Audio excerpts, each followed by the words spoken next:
So this is the bullion. It's the hulls. But this sail looks,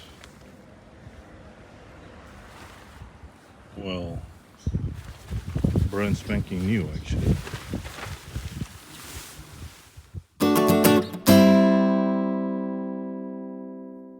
Welcome back to another episode of Sailing Springvis. Yeah. With a fancy new background.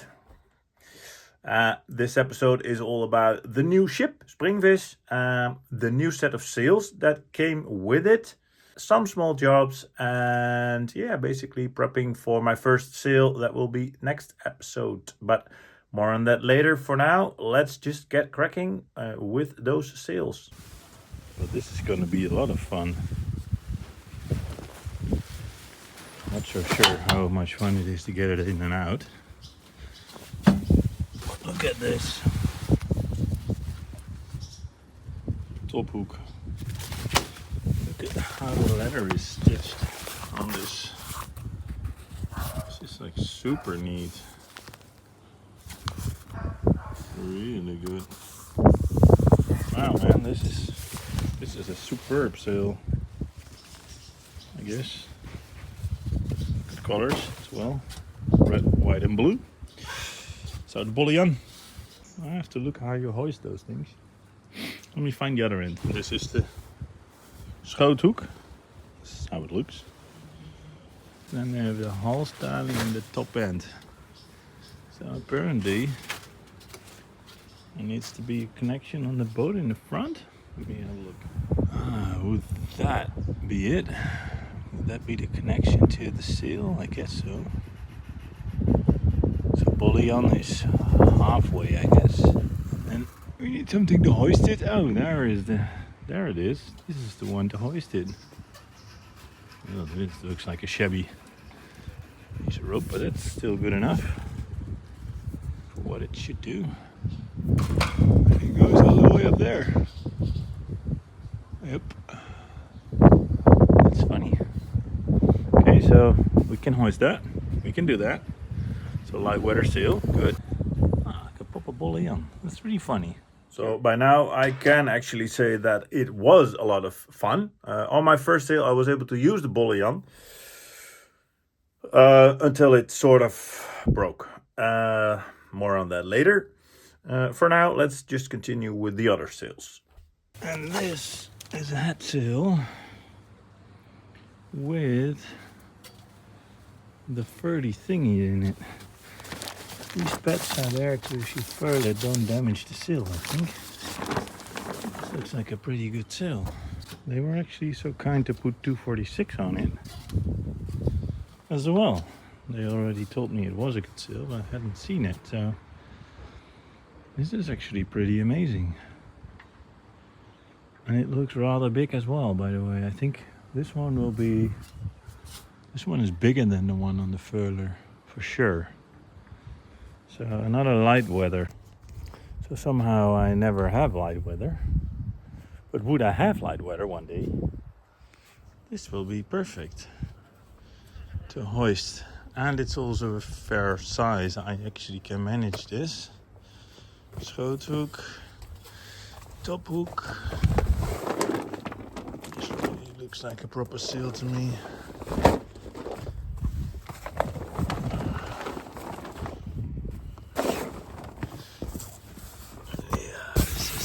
I wouldn't say brand spanking new, but this looks pretty good. There's a pace in here. Stop it from flapping about. Use that on intros quite a lot. Pretty good. Wow, look at it. Look at it. Nice. Telltales. In the bottom, blue one, red one. Ah, there you go. This is for the furling lines. 1, 2. Wow. This is great. No more excuses if it comes sail. So, and I see the color difference here from the inside and the outside. So this one has been furled on the furler. but without sun protection. And I actually found a sail protector in the boat as well, so I guess that's being used for this one. And on that one they stitched the blue thing to protect it, which in a way is good, but it's for sail performance less. And it's not a lot of work to close this boat actually, so yeah. I'm looking forward to put that one on. It's a nice sturdy sail. So no experience with this sail yet. What I do know is that the previous owner sailed it with the old set of sails, which are actually pretty decent. But size-wise, this is an interesting sail. So looking forward to using that. Haven't used it yet, but there was more. Quantum sail, nice. Head, just in case you were wondering. Tack. This is also looking good. I think this is the same. Would it be longer? I don't know. Can't be any higher. Can't go any higher than that. So, but that is a bit of a floppy sail actually. I noticed. But this looks proper. Not new, but it's the same material as I had on the other one. And it's with the Lossebroek. So that's funny. Yeah, good. That looks good. That also looks good. But I think this one was missing the sail buttons. Okay, not a big problem. Previous owner mentioned they were gone missing somewhere. Wasn't fully sure where they were, but I thought can't hurt to kind of dig in the boat and see if I can find them, because you never know, right? Yeah, I found one of these. Number 2, apparently it is. I actually feel that number 1 has then really gone missing, because that then must be longer, but let me check underneath. Assumption is the mother of all whoops-ups. Number 1 for the top, number 2, 3, 4. But what I like is that number 2 is actually the longest one. Well, I'm not sure if I like it, but that is not what I would expect. But this is good. This is really good. And it belongs to this sail, which I don't know what it is. Looking at it, it's weird. It seems to be a head sail. We have the bullion, which is a 180%. We have the new head sail, which is a 150. We have the older head sail, which is a 130. And we had this sail, which looked very tall and very slim. So I thought maybe it is a 70% tacking. That would be great, having a sail for more wind, because that happens like all the time. So let's have a look at it. I would argue that this sail has not seen a lot of usage. I found it extremely long somehow. I have a hard time to believe that it is that long, but I guess it is. Because why would it not fit? But this is the, I don't know, self-tacking, I think, which is supposed to go on the trawler here.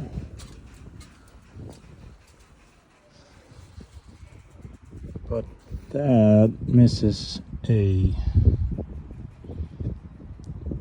thing to move.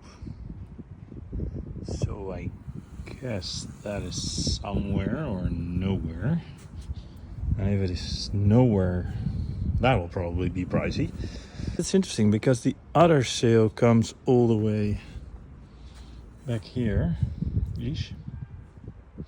So I basically have 3 sails. This is the medium one, and then I have the big one and the other one.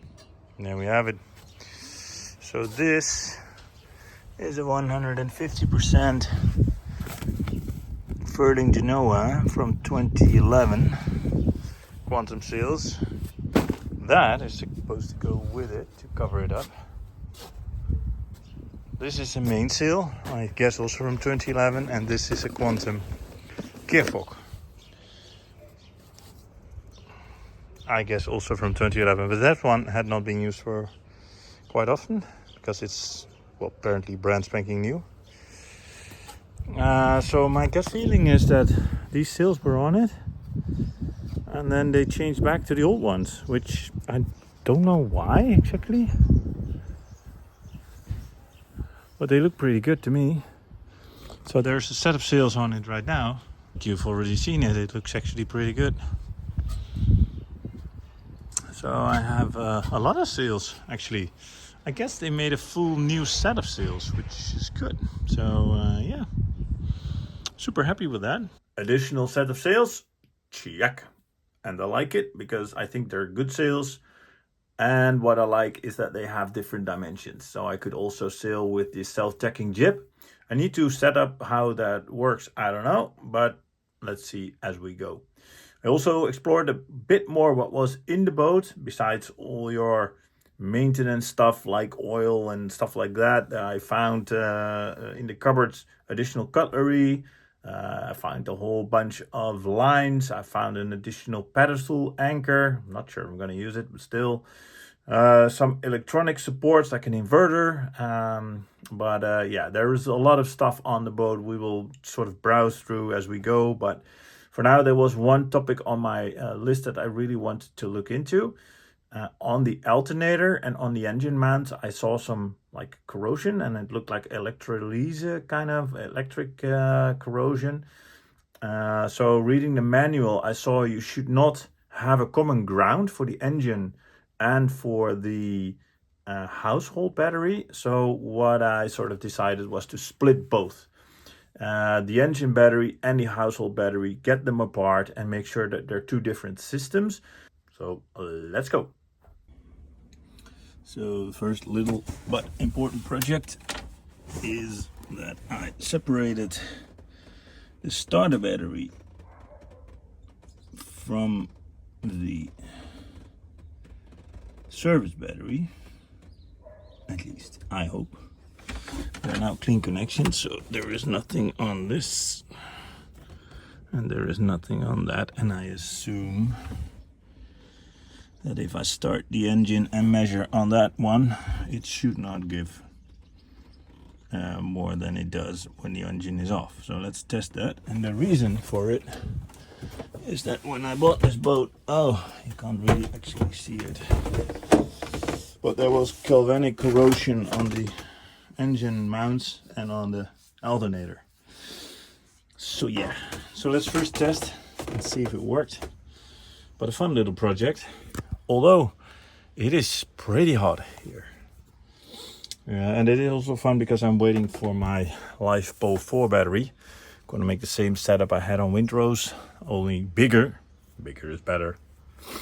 Not really, but the previous one was 230 amp hours and the next ones will be 320 amp hours. So 320 amp hours for this boat.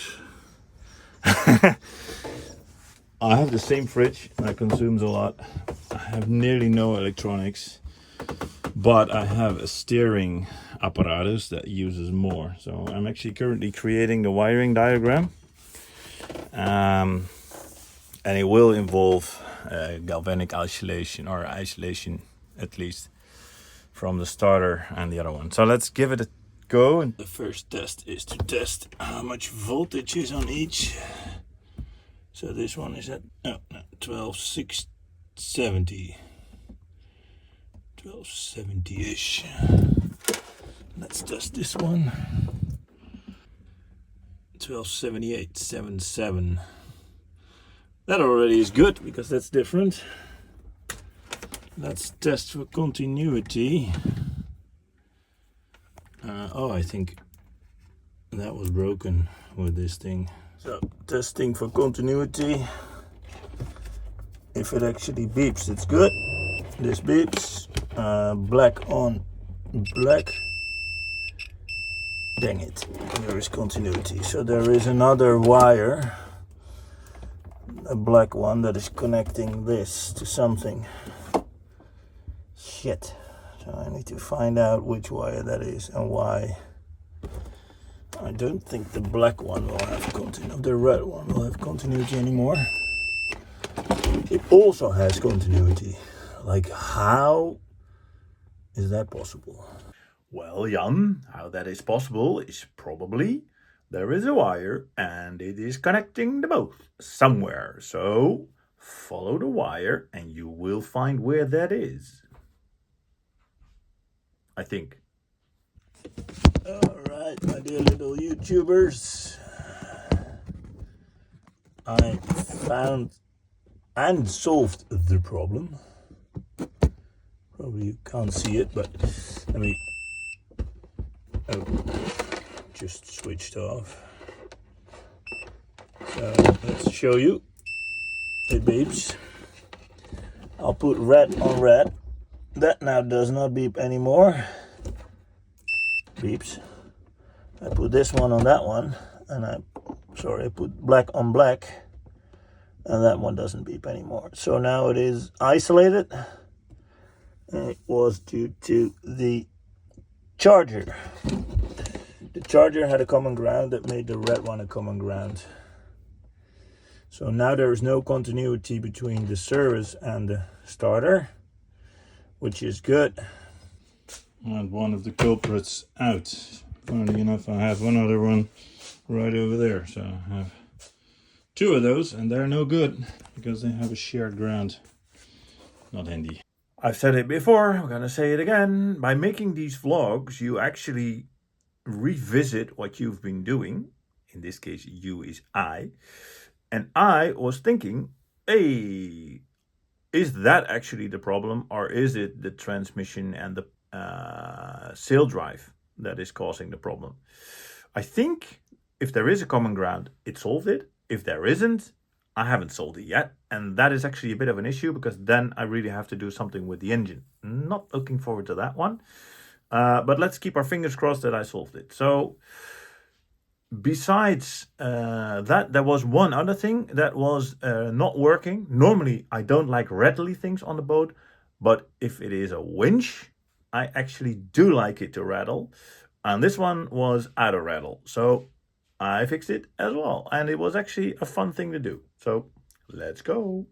Opening up a winch that didn't work because this is going too slow. I will show you how to put it together again, but I want to warn you, there are little springs in there and you can sort of easily get them out, but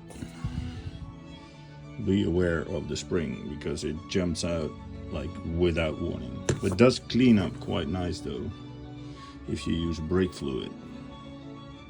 And I really, really like this detail.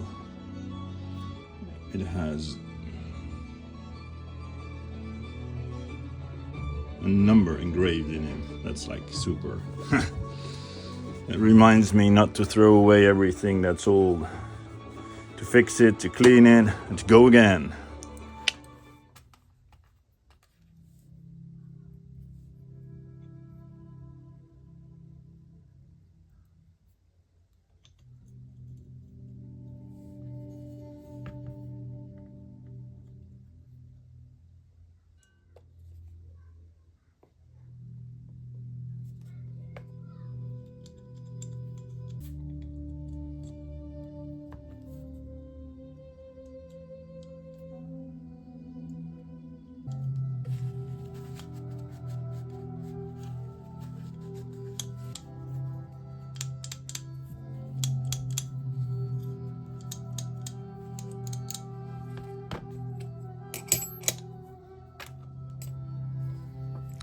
So in my humble opinion, one of the reasons this winch was not working anymore, which I forgot to film, but trust me, it didn't work, is because it was greased.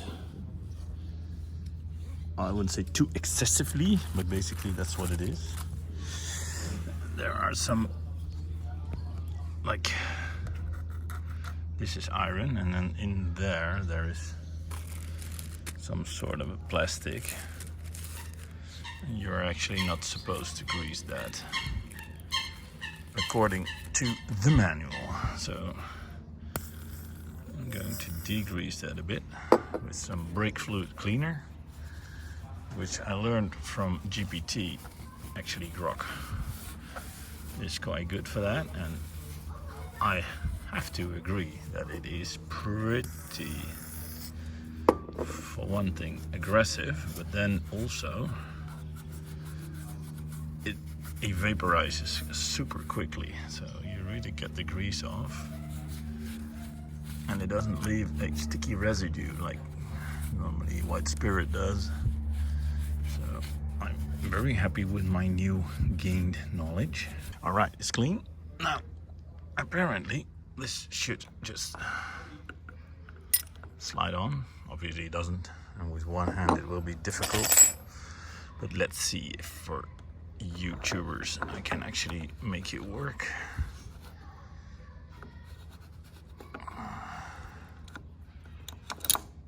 Ah, there we go. That works again. And this works again. Oh, I didn't even listen to it. That's amazing. Now I just need to put this cap on and close it. Don't fall off with this little ring, which obviously I'm unable to do with one hand. So let me fix this and come back to you. I am extremely super duper happy with this result. Let's bring out my humongous winch lever. Let's see if this also works.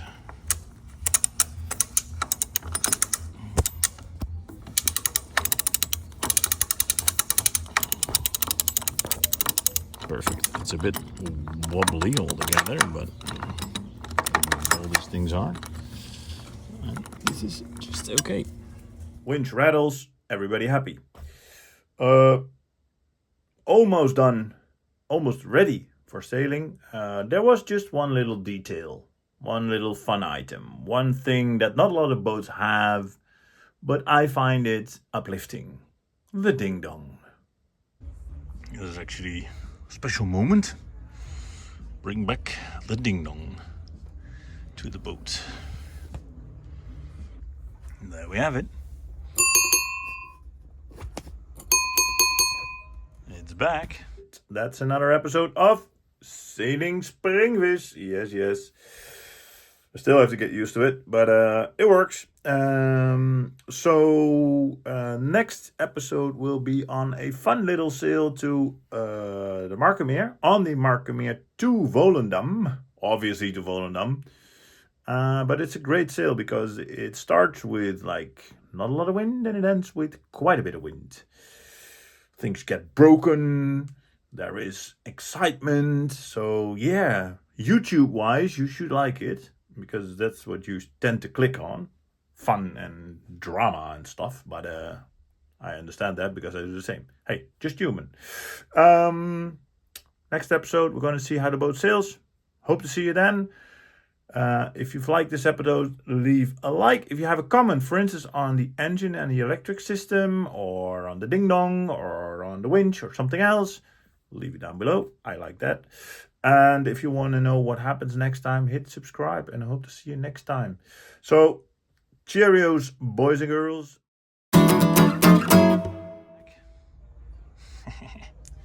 Nice. Actually, the boat is coming along. Oh, what is this? Is this coming all apart?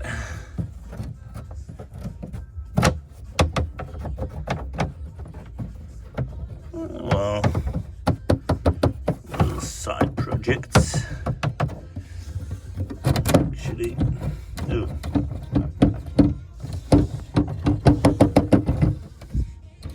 Definitely a side project.